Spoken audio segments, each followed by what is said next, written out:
क्या आपने गरबा सीख रहे अपने बच्चे को कभी पूछा कि गरबा क्यों खेलते हैं? क्या आप जानते हैं गुजरात में नवरात्रि के दौरान गरबा खेलते समय कई लोगों की हार्ट अटैक आने की वजह से मृत्यु हुई? क्या आप जानते हैं नवरात्रि की असली शुरुआत कहाँ से हुई?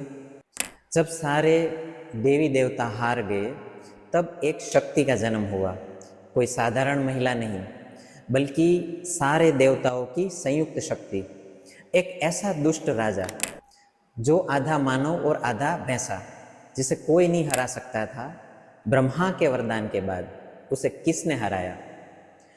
आप जानते हैं कि दुर्गा पूजा कब होती है? ये सब कुछ हम आज की इस वीडियो में कवर करेंगे ताकि आपका बच्चा भी जान सके कि नवरात्रि और दुर्गा पूजा की सच्चाई क्या है और माँ दुर्गा की इस कहानी से हमें क्या सीखने को मिलता है। आज की इस वीडियो में ऐसे कारण बताऊंगा जिनसे गरबा खेलते समय हार्ट अटैक आने की संभावना रहती है, जिन्हें जानकर आप इसे रोक भी सकते हैं। इसलिए वीडियो को पूरा देखें। तो आइए शुरू करते हैं। हजारों साल पहले असुरों के अंधेरे साम्राज्य में रंभा नाम का एक शक्तिशाली राजा रहता था। एक दिन उसकी नज़र नदी किनारे चल रही एक खूबसूरत भैंस पर पड़ी। उसकी खूबसूरती से मोहित होकर रंभा ने खुद को एक भैंस में बदल लिया और उसके साथ जंगल में रहने लगा। उनके मिलन से एक शक्तिशाली और भयानक बच्चा पैदा हुआ। उसका नाम था महिषासुर। महिषासुर का जन्म एक अनोखे रूप में हुआ था, आधा मनुष्य और आधा भैंसा। महिषा का मतलब है भैंस और असुर का मतलब होता है राक्षस। अपनी माँ से जंगली जानवर की ताकत और अपने पिता से राक्षस की दुष्टता के कारण महिषासुर हमेशा बुराई और विनाश करना चाहता था। अमर होने की आशा में महिषासुर ने भगवान ब्रह्मदेव का ध्यान और प्रार्थना करना शुरू कर दिया। बिना भोजन और नींद के वो अटूट संकल्प के साथ उसने कई वर्षों तक कठोर तपस्या की। धरती कांप उठी, आसमान में अंधेरा छा गया और एक अनंत काल के बाद उसकी प्रार्थना सुनी गई। आखिरकार ब्रह्मदेव उनकी भक्ति से प्रसन्न होकर उनके सामने प्रकट हुए। महिषासुर, मैं तुम्हारी भक्ति से प्रसन्न हूँ, जो चाहे वर मांगो। हे ब्रह्मदेव, मैं अमर होना चाहता हूँ। यह असंभव है, जो भी पैदा होता है उसे मरना ही पड़ता है। महिषासुर ने कुछ देर सोचा और कहा, हे प्रभु, क्या आप मुझे ऐसा वरदान दे सकते हैं कि मैं किसी मनुष्य या देवताओं के हाथों ना मारा जाऊं? मुझे मरना ही है तो किसी स्त्री के हाथों से ही मरूं। महिषासुर एक बहुत बड़ा राक्षस था। उसे पूरा विश्वास था उसे कोई भी स्त्री नहीं मार सकती। इसलिए भगवान ब्रह्मा भी जानते थे कि इस वरदान में कुछ खामियां तो है, इसलिए उन्होंने वरदान दे दिया।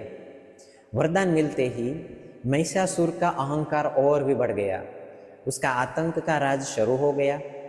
पृथ्वी पर विजय प्राप्त करने के बाद उसने स्वर्ग में देवताओं से लड़ने का फैसला किया। उसने अपनी विशाल असुर सेना के साथ इंद्रलोक की जो राजधानी है अमरावती, उस पर भी हमला कर दिया। असुरों ने अमरावती पर कब्जा कर लिया और देवताओं को स्वर्ग से बाहर निकाल दिया। इंद्रदेव मदद के लिए त्रिमूर्ति यानी कि ब्रह्मा, विष्णु, महेश, उनके पास गए। कोई भी देवता या मनुष्य महिषासुर को नहीं मार सकता था। हालांकि एक महिला उसे मार सकती थी, लेकिन तीनों लोकों में रहने वाली कोई भी महिला इस दुष्ट राक्षस को मारने के लिए पर्याप्त शक्तिशाली नहीं थी। इसीलिए त्रिमूर्ति ने अपनी आंखें बंद कर ली और अपनी ऊर्जा को केंद्रित किया। उनकी दिव्य शक्तियों के संयोजन से आकाश में एक दिव्य प्रकाश का एक ज्वलंत स्तंभ प्रकट हुआ। यह इतना चमकीला था कि सूर्य भी मंद दिखाई दे रहा था। इससे देवताओं ने देवी का निर्माण किया। उसका नाम है माँ दुर्गा। सभी देवताओं ने अपने अपने शस्त्र देवी को दिए। सिंह पर सवार, 10 हाथों में दिव्य शस्त्र और आँखों में अग्नि। माँ दुर्गा ने महिषासुर से 9 दिनों तक भयंकर युद्ध किया। 10वें दिन माँ दुर्गा ने तेज गर्जना की और त्रिशूल उठाकर उसके हृदय को भेद दिया। एक ही प्रहार से उसके पूरे आतंक का अंत कर दिया। इसलिए नवरात्रि के दौरान नव दुर्गा के 9 रूपों की आराधना उपासना की जाती है तथा नवरात्रि के प्रत्येक दिन में माँ दुर्गा के एक शक्ति रूप का पूजन किया जाता है और 10वें दिन विजयादशमी। माँ दुर्गा एक ऐसा प्रतीक है, जब देवता भी हार गए तब एक स्त्री ने पूरे ब्रह्मांड को बचाया, जो पूरे विश्व को यह सिखाती है कि बुराई कितनी भी शक्तिशाली क्यों न हो, सत्य और धर्म की जीत हमेशा निश्चित होती है। वे नारी शक्ति, साहस और एकता की एक मिसाल है। अब बात करते हैं कोलकाता में दुर्गा पूजा क्यों और कब होती है। मूल कारण वही है जो मैंने अभी बताया कि देवी ने महिषासुर का जो वध किया था। बंगाल में दुर्गा को माँ माना जाता है। 16वीं सदी से ही बंगाल में दुर्गा पूजा बड़े पैमाने पर शुरू हुई। 18वीं सदी में नवाबों और जमींदारों ने भव्य पूजा की शुरुआत की। ब्रिटिश राज के समय यह सामूहिक पूजा के स्वरूप में आम जनता तक पहुंच गई। बंगाल में पूजा को घर लौटने का पर्व माना जाता है। जैसे रामायण में भगवान राम ने अकेले बोधन यानी कि अश्विन माह में दुर्गा पूजा की थी, उसी परंपरा को बंगालियों ने अपनाया। 2021 में यूनेस्को ने कोलकाता की दुर्गा पूजा को intangible cultural heritage of humanity की मान्यता दी। यानी अब यह न केवल बंगाल व पूरी दुनिया का साझा सांस्कृतिक धरोहर है। 2025 में शारदीय नवरात्रि 22 सितंबर यानी कि सोमवार और दुर्गा पूजा 28 सितंबर से शुरू हो रही है। माँ दुर्गा की पौराणिक कथा से हमें क्या सीखना चाहिए? सबसे पहला, स्वयं की नकारात्मकताओं से युद्ध। जैसे दुर्गा ने महिषासुर का वध किया, वैसे ही हमें अपनी बुरी आदत, अपने बुरे विचार को पहचान कर एक एक करके उसको हराना होगा। दूसरा, सामूहिक एकता। जैसे देवताओं ने मिलकर दुर्गा का जैसे निर्माण किया, आज समाज को भी मिलकर अन्याय, भ्रष्टाचार, प्रदूषण, हिंसा और असमानता से लड़ना होगा। तीसरा है स्त्री शक्ति का सम्मान। आज भी महिलाओं को बराबरी का हक देने, उनके साथ हिंसा व भेदभाव खत्म करने का अर्थ है दुर्गा की शक्ति को मान्यता देना है। केवल भौतिक सफलता ही नहीं, मानसिक शांति और आध्यात्मिक विकास भी हमारे लिए ज़रूरी है। यही असली विजयादशमी है। डिजिटल युग की चुनौतियों पर विजय। सोशल मीडिया की झूठी छवि, नशे की आदत, फेक न्यूज़, साइबर क्राइम, ये आज के महिषासुर है। इन पर नियंत्रण ही हमारी असली विजय है। स्वयं की जांच करना। खुद की आदतें, गुस्सा, दिखावा या स्वार्थ जब भी दिखे उस पर काम करो। मेडिटेशन, आत्मचिंतन और प्रोफेशनल काउंसलिंग मदद करते हैं। सावधानी और जीवन शैली में सुधार। सीडेंटरी लाइफस्टाइल, बुरी आदतें, अनियमित नींद आज के महिषासुर है। नियमित व्यायाम, संतुलित भोजन और जांच यानी कि हेल्थ चेकअप करवाते रहे। निरंतरता और धैर्य। बड़े बदलाव रातों रात नहीं आते हैं। छोटे छोटे कदमों को रोज दोहराओ। यही दुर्गा ने 9 दिनों तक किया और उसे जीत मिली।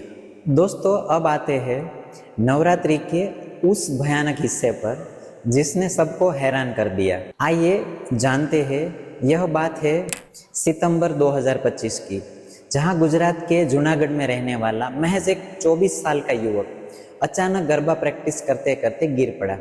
जैसे उसके भाई ने बताया कि वो रात 8 बजे गरबा कर रहा था कि अचानक उसे चक्कर आया और वो गिर पड़ा। फिर जब उसे अस्पताल ले जाया गया तो वहाँ डॉक्टरों ने उसे मृत घोषित किया। पोस्टमार्टम में पता चला कि उसे आया था हार्ट अटैक। एक और किस्सा है जहाँ गुजरात के जामनगर का रहने वाला एक 19 साल का लड़का गरबा करते करते चक्कर खाकर गिर पड़ा।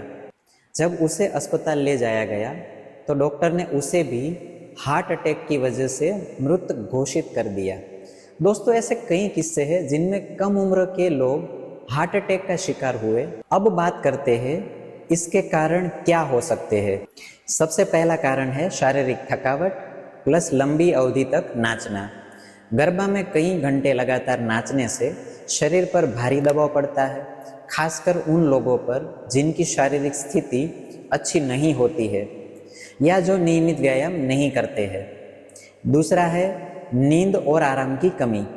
गरबा में कई कार्यक्रम देर रात तक चालू रहते हैं। रात को देर तक जागना, पर्याप्त नींद न होना और सोने उठने के समय के अनियमित होने पर शरीर प्रभावित होता है। तीसरा पानी की कमी यानी कि डिहाइड्रेशन। नाचते समय पसीना आता है, शरीर जल खोता है। यदि पर्याप्त पानी या इलेक्ट्रोलाइट नहीं लिए गए तो डिहाइड्रेशन होने से कोई भी समस्या खड़ी हो सकती है। चौथा है प्री एग्जिस्टिंग कंडीशंस। कई लोग बिना यह जाने कि उन्हें हृदय, फेफड़े आदि से कोई समस्या है, गरबा में भाग लेते हैं। उन पर अचानक कार्डियक अरेस्ट या हार्ट फेल्योर हो सकता है। पांचवा, लगातार तेज संगीत, लोगों की आवाज़ों से तनाव बढ़ सकता है। यह दिल को प्रभावित कर सकता है, विशेषकर जो लोग संवेदनशील हो। डॉक्टरों का कहना है कि कई लोग पहले से हाइपरटेंशन यानी कि बीपी, डायबिटीज या हार्ट ब्लॉकेज जैसी बीमारियों से ग्रस्त थे, लेकिन उन्हें पता नहीं था। गरबा के दौरान अचानक ज़्यादा एक्सर्शन यानी कि लगातार नाचना, तेज गति से घूमना, उससे दिल पर दबाव बढ़ सकता है और अटैक आने का खतरा हो सकता है। सातवां है एड्रेनालिन और स्ट्रेस हार्मोन का असर। गरबा खेलने से शरीर में एड्रेनालिन और कोर्टिजोल जैसे हार्मोन अचानक बढ़ जाते हैं। ये दिल की धड़कन को तेज कर देते हैं और ब्लड प्रेशर को अचानक ऊपर ला देते हैं। पहले से कमज़ोर दिल वाले जो लोग होते हैं इस दबाव को सहन नहीं कर पाए, इसलिए उनको हार्ट अटैक आया। आठवां, कोविड के बाद के भाव, पोस्ट कोविड कॉम्प्लिकेशंस, यानी कि कई डॉक्टरों ने कहा है कि कोविड-19 इन्फेक्शन के बाद कई लोगों की दिल और फेफड़े कमज़ोर हो गए हैं। ऐसे में बिना चेकअप के तेज़ फिजिकल एक्टिविटी करने से कार्डियक अरेस्ट का खतरा बढ़ सकता है। 9, लाइफस्टाइल। 13 साल से लेकर 50 साल की उम्र के लोग प्रभावित हुए थे, लेकिन ज़्यादातर मिडल एज यानी कि 35 से लेकर 55 में मौत हुई। सीडेंटरी लाइफस्टाइल वाले लोग अचानक हाई इंटेंसिटी एक्टिविटी करते हैं तो उनके शरीर पे झटका लगता है और उसे अटैक आने की संभावना बढ़ जाती है। चलिए बात करते हैं इनके उपाय की। बचने के लिए हम क्या कर सकते हैं। गरबा खेलने से पहले हल्का व्यायाम यानी कि स्ट्रेचिंग करना ज़रूरी होता है। बीच बीच में ब्रेक लेना और पानी पीना। अगर थकान महसूस हो, दिल की धड़कन असामान्य लगे, सांस फूलने लगे, तुरंत आराम करना। यदि कोई पुरानी बीमारी हो जैसे कि हार्ट, शुगर, ब्लड प्रेशर आदि, तो डॉक्टर की सलाह ज़रूर ले। आयोजकों को मेडिकल टीम, एम्बुलेंस की व्यवस्था करनी चाहिए। गरबा खेलने से पहले हेल्थ चेकअप बहुत ज़रूरी होता है और दोस्तों ये करवा लेना चाहिए। तो दोस्तों यह थी पूरी कहानी नवरात्रि और आज के मानव की स्थिति की। आशा करता हूँ कि इस वीडियो में कुछ अच्छा आपको सीखने को मिला होगा और गरबा खेलने से पहले आपको किन बातों का ध्यान रखना चाहिए यह भी समझ आया होगा। आप लोगों को नवरात्रि की बहुत बहुत शुभकामनाएं। सुरक्षित और सुखद नवरात्रि मनाएं। नमस्ते।